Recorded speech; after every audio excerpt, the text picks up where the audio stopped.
National Polytechnic Council, Ms. Agnes Wanjiru, to make her welcoming remarks. Welcome, Madam.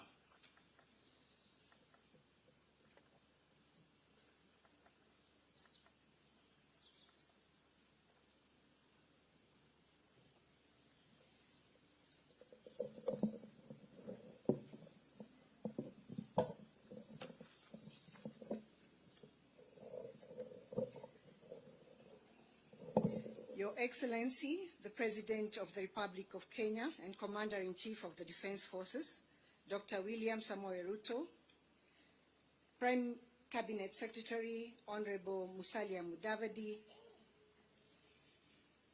all protocols established. Ladies and gentlemen, let me take this opportunity on behalf of the Kabete Governing Council, management and staff to warmly welcome you to this beautiful and historic institution of the Kabete National Polytechnic as we celebrate 100 years of Kabete National Polytechnic and 100 years of TVET in Kenya. And since I'm standing here on behalf of the Governing Council, if there are any around, maybe we can just stand up wherever we are. And yes, they are right behind you, Your Excellency. That's the team we work with. Your Excellency, let us recall that Kabete National Polytechnic is the oldest TVET institution, having been established in 1924 as a native industrial training depot to support the maintenance of the Kenya-Uganda Railway. It is therefore not a surprise that Kabete National Polytechnic was picked to host the TVET at 100 celebrations. In this regard, today's celebrations is a culmination of a very important journey that started in earnest 1 year ago during a Governing Council meeting. Like the story of the mustard seed, what started as an institutional idea to mark a century of Kabete National Polytechnic life ended up ballooning into this prestigious national celebrations, TVET at 100. To this end, we, the Kabete National Polytechnic fraternity, are greatly honored to host these very important celebrations. These celebrations have come with the added cost of leading by example, being the first-born TVET institution in this fast-changing TVET space. We would like to celebrate you for giving TVET the prominence it needs and prioritizing industry-based skills development and the formal recognition of skills already gained. We can't say how much it pleases us to see how much passion you have for this space. Thank you very much, Your Excellency. Your presence is a clear manifestation of the government's bountiful support and commitment to promoting TVET as a key enabler to the realization of the bottom-up economic transformation agenda, BETA. Please allow me also to pass special appreciation to the MasterCard Foundation, Young Africa Works, for donating training equipment, which you will be commissioning today. As I conclude, may I take this opportunity to thank all the ministries, agencies and governments, county governments, the productive sector and other social partners present for continually partnering with Kabete National Poly in driving the TVET agenda. It is my trust that your presence is an indication of all your organizations' willingness and commitment to collaborate with Kabete National Poly in driving the TVET agenda. We welcome you all. Thank you and God bless you.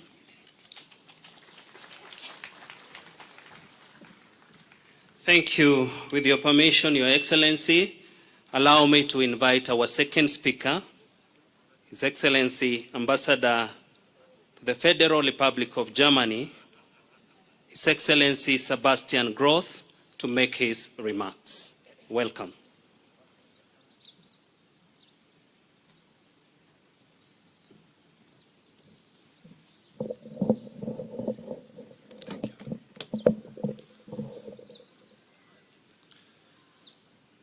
His Excellency Dr. William Samuel Ruto, President of the Republic of Kenya, His Excellency Honorable Musalia Mudavadi, Prime Cabinet Secretary, dear Dr. Esther Moria, Principal Secretary in the State Department for Tibet, and also dear PS Roslin, PS for Diaspora in the Ministry for Foreign Affairs, all the Tibet stakeholders around, partners, champions, and of course all the students, good morning. I'm really honored to join you this morning to celebrate the remarkable milestone of 100 years of Kenya's technical and vocational education and training sector. And as you say here in Kenya, hongera sana. So I think it's a good event and a good opportunity to celebrate what you have achieved.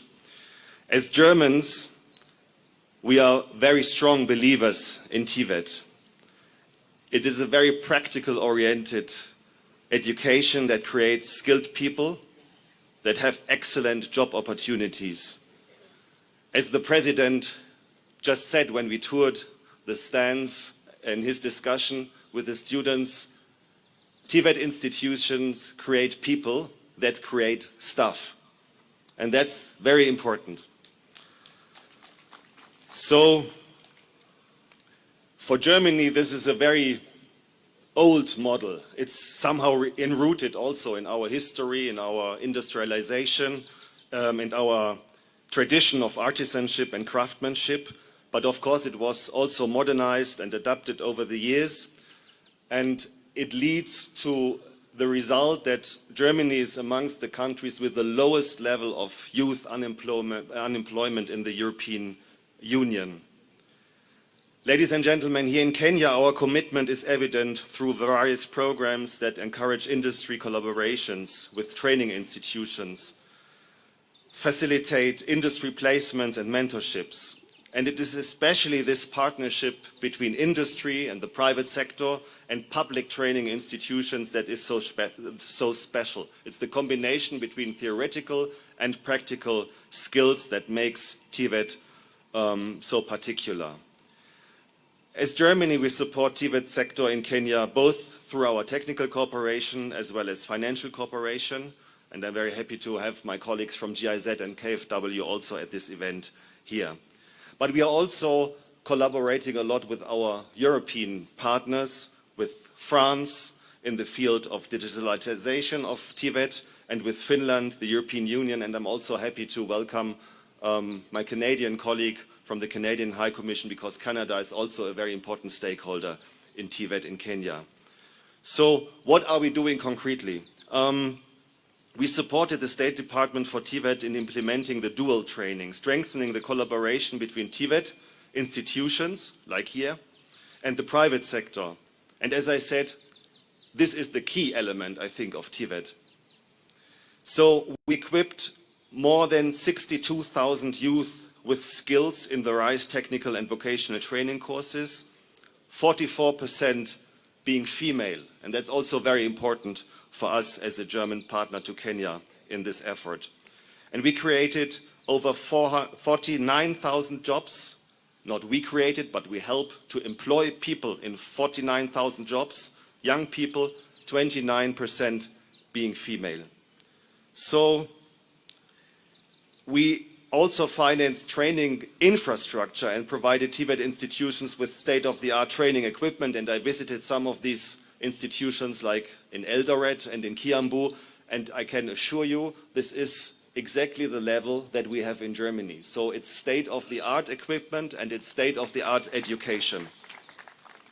And we provided more than 3,500 scholarships for Tibet education through the Wings of Fly program that is implemented by KfW together with the Equity Group Foundation. And I think this is one of the most beautiful programs that we have in this country, because it is investing also into people skills, into young people from disadvantaged areas also. And I attended one of these ceremonies, and it was really one of the best things that I've seen so far here with regard also to our partnership between Germany and Kenya. But we also mobilized co-financing from the French development agency AFD and the European Union to jointly support about 100 Tibet institutions in their digitalization efforts, which is also important because one thing that we also do is mentoring Kenyan Tibet institutions and bringing them together with German institutions so they get weekly or monthly feedback and training skills from their German friends and partners. So, as I said, gender equality is a very important issue also for us. So we are encouraging inclusive participation in vocational skills training. Women and girls should and will have access to equal opportunities to be able to drive sustainable economic growth in Kenya.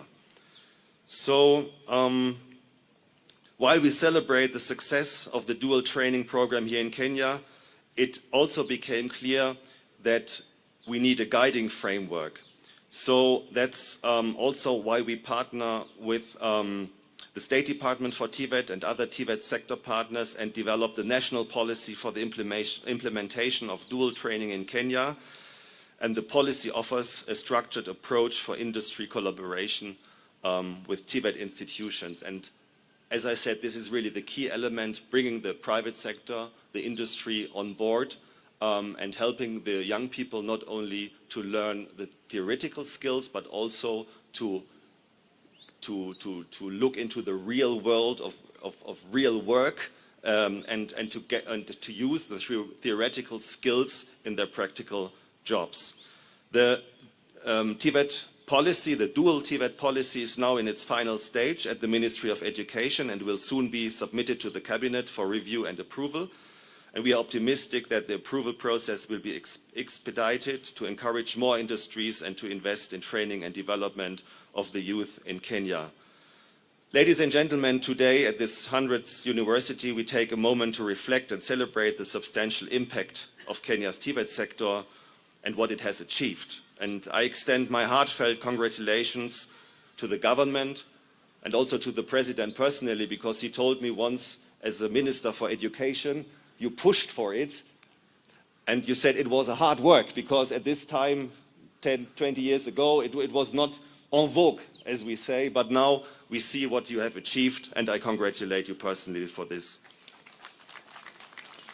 So as we look to the future, labor migration is emerging as an important aspect in the German-Kenyan relations, and my colleagues from KfW and GIZ already told me that at the booth, the stand of these institutions, the main questions from students are going into this direction. How can we go to Germany? How can we get a job in Germany? And I have good news in this regard, because we are in a few days from now, or few weeks from now, mid-September, will sign a labor migration and mobility agreement between Kenya and Germany that will facilitate skilled labor migration to Germany. I'm very proud to say that this agreement is the first agreement that Germany negotiated with a partner, and it will be the first agreement that will be signed with a partner. So, ongera sana Kenya na Ujerumani. So, we believe that a strong Tibet sector is the key to driving economic growth and creating opportunities for all. As your partner in skills training, we reaffirm our commitment and support to enhance the quality of education, to promote innovation, and to ensure that the skills imparted are aligned with the needs of the labor market. It is first of all an investment in the youth, in the next generation, and of the economic opportunities of this country. And I think in the last weeks and months we have seen the power of the youth in this country. So I once again would like to congratulate you for this important anniversary, and I say all the best for the next 100 years. Asanteni sana.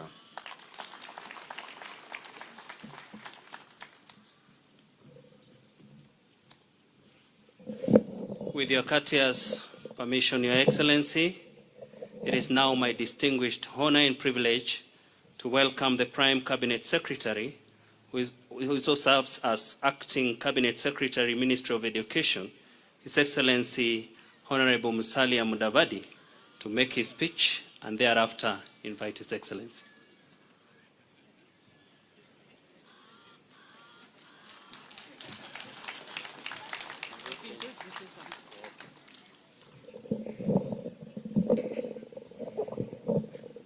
Your Excellency, the President of the Republic of Kenya, Dr. William Ruto, His Excellency, the PCS, Dr. Mudavadi, and all protocols as read, have been asked to say something. Your Excellency, something I would like to say, and like you know, is pertinent to my heart, is to ask my lieutenants to be upstanding. Your Excellency, everything that you're hearing about TVET, everything that you're seeing about TVET, Your Excellency, is not about me. It's about these principles, Your Excellency, that when you planted me here, Your Excellency, in a place that you know so well. So every question that you ask me, you already know the answer. Your Excellency, these are the people who have driven the space, and I can assure you, through these people, we are taking TVET in the right direction. Your Excellency, I just want to be so grateful. Please be seated. Your Excellency, I just want to be so grateful to you. You have decided to hold TVET, and we have decided to be behind you.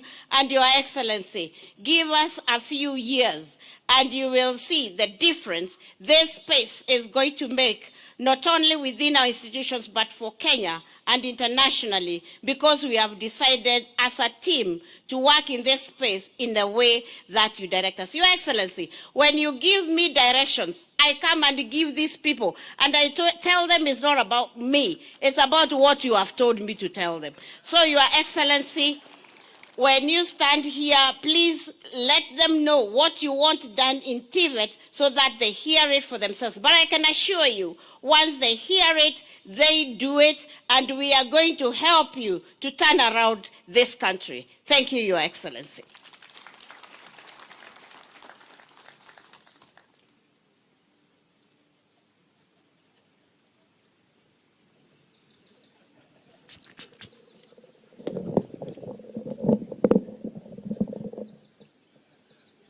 Your Excellency, now the real Mudavadi has turned up.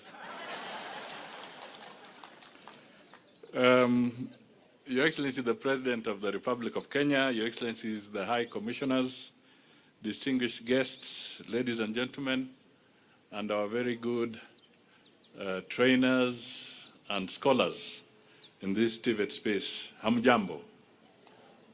Nawajua mnaona baridi, sivyo? Kwa hivyo nitapunguza maneno ili tumsikize rais haraka na tuanze kupata joto. But Your Excellency, I was here on Monday, so I had an opportunity to speak at length after you directed me to find my way here from the coast. I got involved in a conversation, and one of the young people who was interviewing us with the PS Moria raised a question that why are you training us, or you seem to be leaning in training the TVET people so that they can go outside. You don't seem to be giving attention to the TVET graduates who will work here.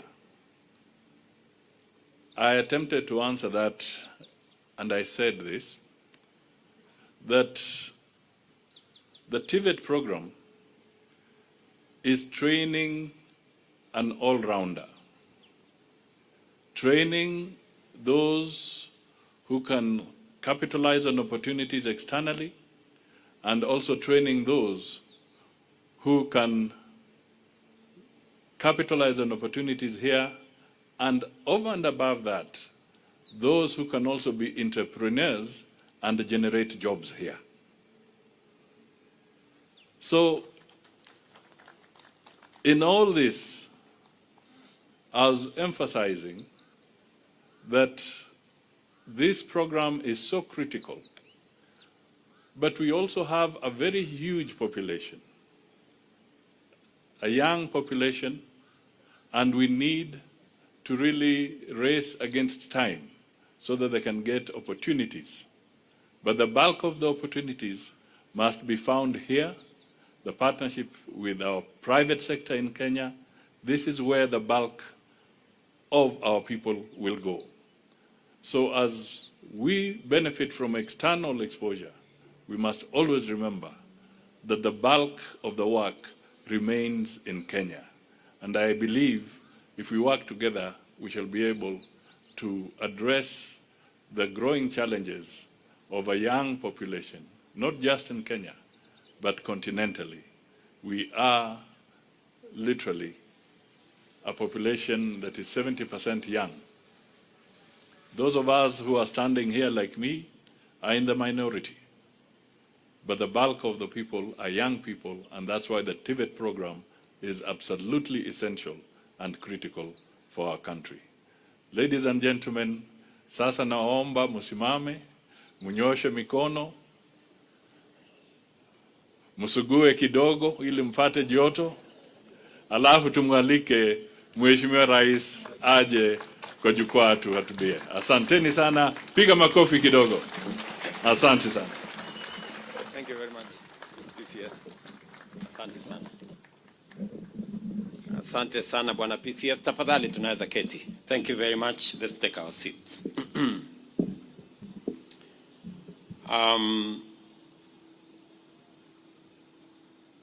Your Excellencies, Ambassadors present, High Commissioner, development partners, friends, and the TVET community, Hamjambo. Good morning.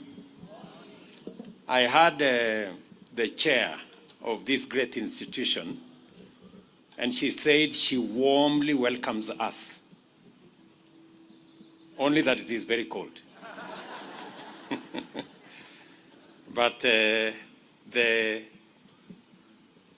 welcome was very warm. I am very delighted to join you at the climax of these celebrations to mark a century of technical and vocational education and training in Kenya.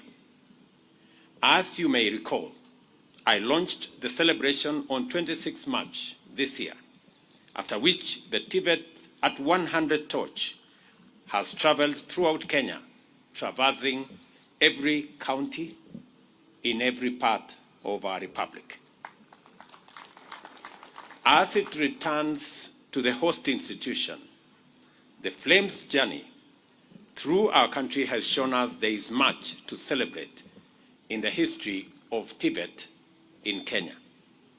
From the initial government African school in Machakos, which existed informally, the first formal TVET institute was established here in Kabete in 1924. And we couldn't have celebrated 100 years of TVET in a better place than in this Kabete Institute. Before independence, seven others were established in Mawego, Nairobi, Sigalagala, Kaiboi, Thika, Machakos, and Meru.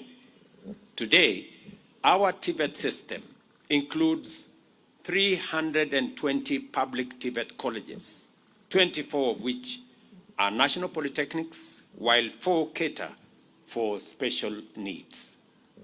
Additionally, there are 1,100 vocational training centers in our counties, and we are developing 16 new TVCs to fulfill our policy of having one each in every constituency. As was said by Madam PS earlier, it is my commitment that every constituency in Kenya must have a TVET so that we equalize the fortunes of every county and every constituency and give a chance to as many of our young people as we can. Initially, TVET institutions were mandated to equip young people with practical and technical skills, which enabled them become part of such historic projects as the Kenya-Uganda Railway.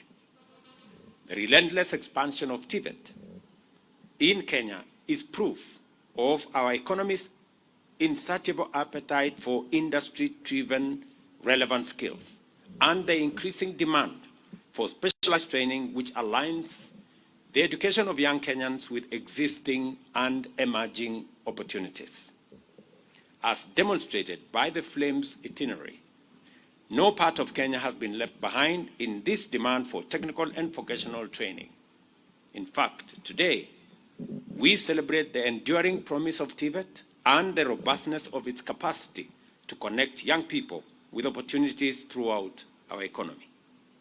We also celebrate its inclusivity, a world of possibility for all, and a hope that leaves nobody behind. The numbers affirm our confidence that indeed TVET is the master key to the door of opportunities for young Kenyans. I know TVET has positioned itself that if education is the key, then TVET is the master key. And I think that cannot be more apt. 6 years ago, 10 years ago, in fact in 2013, we had only 89,000 students in our TVET institutions. Today, we have close to 700,000 students in our TVET institutions. It has grown almost tenfold, and it speaks to the possibilities that TVET is offering to many young people across Kenya. I remember when I was Minister for Higher Education and I was pushing for TVET, there was a lot of pushback then that formal education was much more superior to TVET education. Today, I think we have equalized the fortunes of all Kenyans. The choices are now as open as they can get. You have students joining either TVET or university equally, and they can sample opportunities also equally. And therefore, I am very proud of the journey that TVET has made, especially in the last 10 years. Our bottom-up economic transformation agenda also ignited tremendous momentum in job creation, opening up thousands of lucrative opportunities in the technical and vocational fields in our priority strategic pillars of affordable housing, universal health coverage, digital economy, and agro-industrial production, and throughout every other sector, locally and abroad. At the same time, reforms in our education sector, both in the competence-based curriculum and training and in the transformation of higher education funding model, have promoted relevance, skills, and competitiveness, and also inclusivity. We are also intentional about developing and providing high-quality human resource to support TVET. Humanity is now irrevocably plunged into the future of immense threats and crises that can only be surmounted by sustainable innovation and effective technology deployment against every risk and every challenge. The government is determined to ensure that Kenya is not left behind and that our young people remain at the forefront of global industrial and technical progress.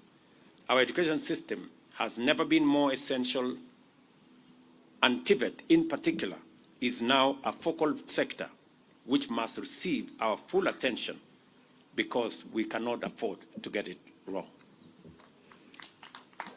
We must remember that our freedom struggle remains incomplete, and the attainment of inclusive growth and broad-based prosperity is our best way of winning freedom from hunger, disease, and want. Therefore, the United Nations Sustainable Development Goals, the Africa Union's Agenda 2063, and our Vision 2030 depend on our capacity to catalyze national transformation in a manner set out in the bottom-up transformation agenda. In other words, the freedom struggle of our time calls for a skills revolution driven by science, technology, and innovation. Consequently, we must supply our labor market with skilled and innovative human capital in order to unlock the vast opportunities in key sectors such as agriculture, the blue economy, renewable energy, manufacturing, infrastructure development, mining, housing, and climate action. For these reasons, we continue to drive the transformation of TVET system by implementing important reforms and developments, including I already issued instructions that the development, education, and training curriculum, assessment and certification council, CEDAC, be reinstated and takes over the role of examining our students, providing exams for our students, because it is the qualified body for it to make sure that our trainers are assessed on skills acquired and competencies achieved rather than on stories told. I think that that's really the basic tenet of why we pushed for TVET. I also must say that I am very proud of what we have decided on recognition of prior learning. It is an important tool of getting more people to be certified, especially when they have skills, especially when they have acquired those skills over time. And there's need for a framework, and I'm very happy that many institutions around Kenya, many TVET institutions, are now implementing that program on recognition of prior learning as a government policy that then gives opportunity to many people to be certified and for them to be able to have the requisite papers to be able to further their careers. I'm very happy that we have upgraded 13 technical training institutes and colleges to national polytechnics, to give them also opportunity to be able to offer education at a higher level and to support the others for us to move forward. I'm also happy on the elevation of Morendat Institute of Oil and Gas into a national polytechnic. Again, it gives us the opportunity to unlock the potential in the oil and gas space, and especially as we focus on how to deliver those products coming from that sector into the economy. I am also very happy that the ministry is running with the implementation of the National TVET Blueprint 2020 to 2030. And that whole space where we are developing and implementing a dual training policy, which involves industry players in the training process. In fact, this morning, I listened to Kevin, one of the students who was taking us through a presentation. And Kevin told me that we need to balance between the training that we have in college and the opportunity we have to work in industry. And I think he was speaking to the policy of dual training. And therefore, if you wanted any validation that dual training is the way to go, I think even the students in these colleges are speaking the same language with us, that we need to do more to make sure that we connect what happens in class, what happens in our laboratories, what happens in our workshops, and what happens in industry. And that is the way to the future. And I want to encourage principals, and I want to encourage the ministry to work with industry. And I'm very happy with the partnership that has already been fashioned between the ministry and industry and our training colleges to provide opportunities for young people from these institutions to be able to be trained and to acquire the skills necessary for them to be job ready when they get out of college. Let me also confirm that on the funding model, we are working to make sure that especially children from vulnerable families are not left behind. It is very important that we leave nobody behind in this training and in this program and in providing education. We have doubled the budget for training in TVET and in our universities, deliberately, because we want to give every child in Kenya an opportunity to learn. I know that there has been a bit of confusion, and I have asked the ministry to clarify that some of the letters sent to parents may indicate 200,000, 300,000. But that is not what a parent is expected to pay. That is the cost of the course. The government is going to make scholarship, is going to make loan available, depending on the financial ability of parents or guardians or sponsors of students, so that we make it possible for government to support as many students as possible, and also make it possible for government to support students from vulnerable families to the highest level possible. I also want to ask members of parliament to work with us on this program so that we can get the correct message out there that our intention is to make sure that our institutions have the requisite resources to run courses. I think in the past, TVET institutions, managers of our TVET institutions, managers of our universities were struggling because while government committed so much money, they delivered half or sometimes less than half, and therefore it became difficult for the training to go on.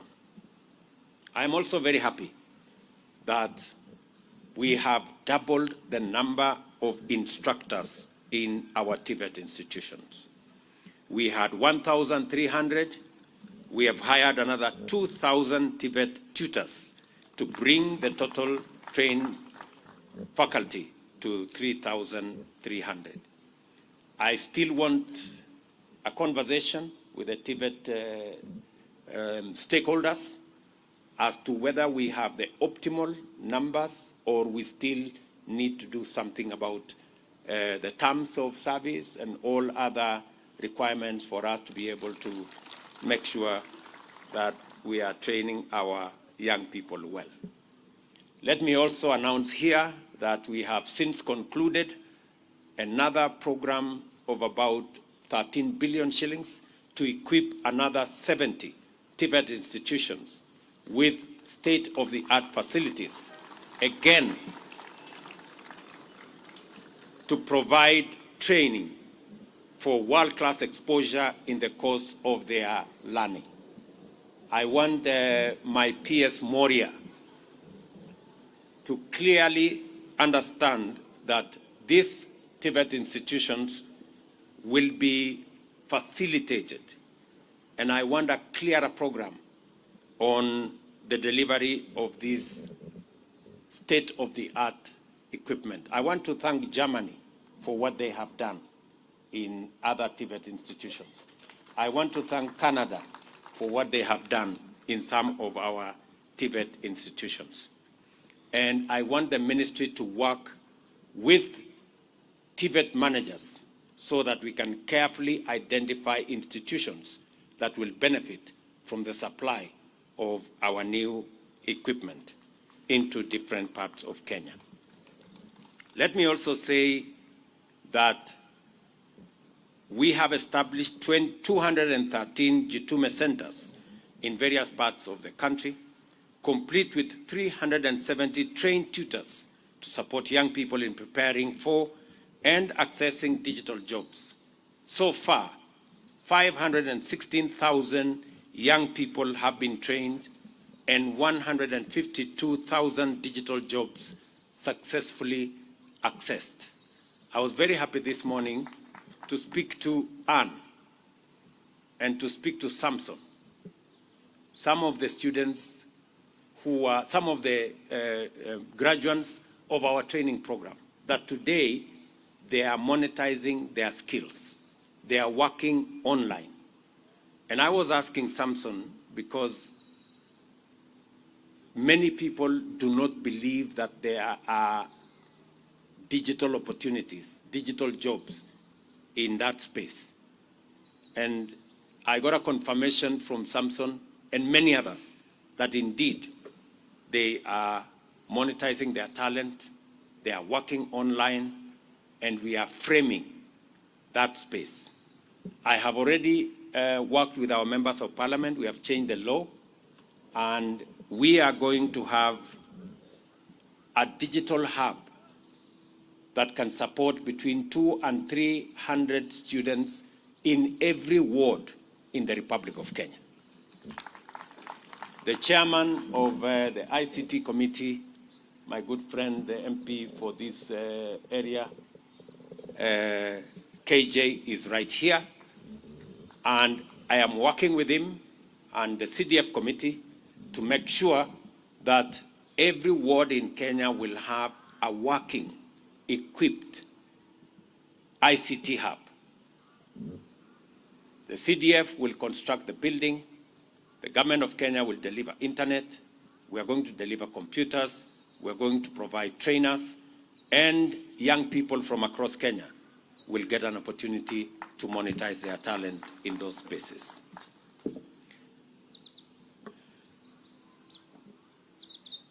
I am aware that it is difficult to tell the story of 100 years of TVET in Kenya in such a brief period. What I wish to underscore is our total commitment to quality, equity, and inclusivity in preparing our young people to access local and global opportunities. Another principle that has enabled us achieve such and much in transforming our TVET system is partnership. We have benefited greatly from the goodwill of generous friends, including TVET Technical Working Group, the United Nations Habitat, the International Labour Organization, World Bank, GIZ, Colleges Institute Canada, China, and Finland.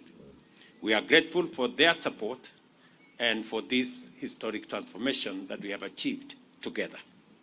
I urge young people, especially graduates, from our tertiary institutions to pay close attention to the unfolding opportunities that have been unlocked through our overseas employment opportunities strategy and bilateral labor agreements with various governments.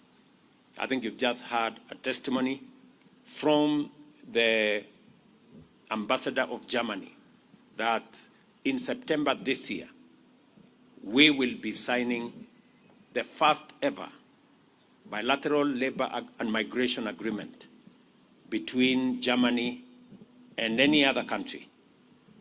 And that will unlock huge opportunities for our young people to get jobs in different parts of Germany, and also give ourselves an opportunity to work with other countries. The State Department of Diaspora Affairs is spearheading the Kazi Maju program, and the National Employment Agency maintains an up-to-date database on available opportunities. I encourage you to look up your opportunity and get ready to work your way to success, either in Kenya or outside Kenya. Let me also say the following, because we need to categorically state what we are doing to be able to provide more opportunities, especially for those who have acquired skills, who have competencies from our colleges, from our universities. The housing program is a very deliberate program for us to unlock thousands, hundreds of thousands of jobs for those who are graduating from our schools and colleges and universities. Already, we have 160,000 people working in our housing program. Last 2 weeks, in the newspapers, we announced another 4,000 opportunities for students from our TVETs or graduates from our TVETs and universities to provide professional expertise in our housing programs and market programs around Kenya. We are expecting architects, we are expecting quantity surveyors, we are expecting those who have learned on many other supervisory skills to participate in that program as we grow jobs in that space. Let me also say, when I went through the program here, another young man called Anthony was talking to me about industrial automation. And again, manufacturing, industrialization is a space we must be very keen about. And I have made deliberate policy interventions to expand opportunities in our manufacturing and industrial space. Last year, for example, we said that we are going to reduce on the imports of clinker, of cement, of steel, of furniture. What happened when we did that and we imposed duty on imported clinker, cement, furniture that we can manufacture locally? On steel alone, 11 companies that had closed down started operations, employing 16,000 Kenyans. And we stopped the imports of steel billets and saved 100 billion Kenya shillings on foreign exchange. Apart from creating jobs, we saved on foreign exchange, and we created wealth and job opportunities locally by making sure that we deliberately promote local manufacture. In the same space, we stopped the importation of clinker so that we can manufacture clinker locally. We not only saved 20 billion of foreign exchange, we actually exported clinker from Kenya and made 10 billion shillings to the region, apart from creating jobs locally and reducing the import of clinker by 95%. I went to open the factory in West Pokot, which now employs close to 2,500 people directly and another 2,500 people indirectly, and giving ourselves the opportunity to use local raw materials to manufacture our own cement, our own clinker, create jobs locally, create wealth locally, and stop hemorrhage from our foreign exchange. We must be deliberate. We must be intentional, whether it is with housing, whether it is with our manufacturing, whether it is with our digital jobs, and whether it is in our export of labor. We must be intentional on creating opportunities for young people in Kenya to work, either at home or abroad, so that we can enhance their incomes and give them opportunities to be the best of who they are. I also take this opportunity to thank trainees at our TVET colleges for their sterling contribution to the National Tree Planting Drive. So far, you have planted 3.8 million trees, exceeding the initial target of 500,000. I don't know who gave you this small target of 500,000. I think the target was very low, but you've done well. I am honored to call the young people of Kenya heroic partners in our effort to combat deforestation and climate change. 100 years of TVET in Kenya have been marked by relentless transformation, strong partnerships, robust endowment, and incremental opportunities. Today, we gather here where it all began, to envision the future over the next 100 years. I say in confidence that standing on the platform of this excellent legacy, TVET will power Kenya to the age of global competitiveness in industrialization, technology, and innovation.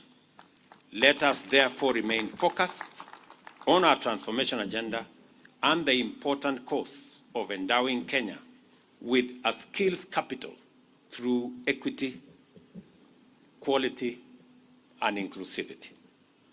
I am very confident that together, working together, we should be able to get our act in the right place and take Kenya to the next level. Thank you very much. My very my congratulations to all of you. God bless you, and God bless our great country, Kenya. Asanteni sana. Thank you very much, Your Excellency. And together with celebrating 100, there is the launch of the Centenary Block Model and Strategic Plan 2023, which we'll do from there. But allow me to invite the Prime Cabinet Secretary, the PSS President, the German Ambassador to flank His Excellency as we now launch the Centenary Block and Strategic Plan 2023-2027 at the count of 5. So if we can, I think let's join His Excellency on stage. Just the PS is present, and the German Ambassador and the Prime Cabinet Secretary. The rest we can all witness from where we are, so that we're not too many. And I'll count down by 5 so that we have the launch in 5, 4, 3, 2, 1. And what we have there now is the launch of the Centenary Block Model and the Strategic Plan 2023-2027.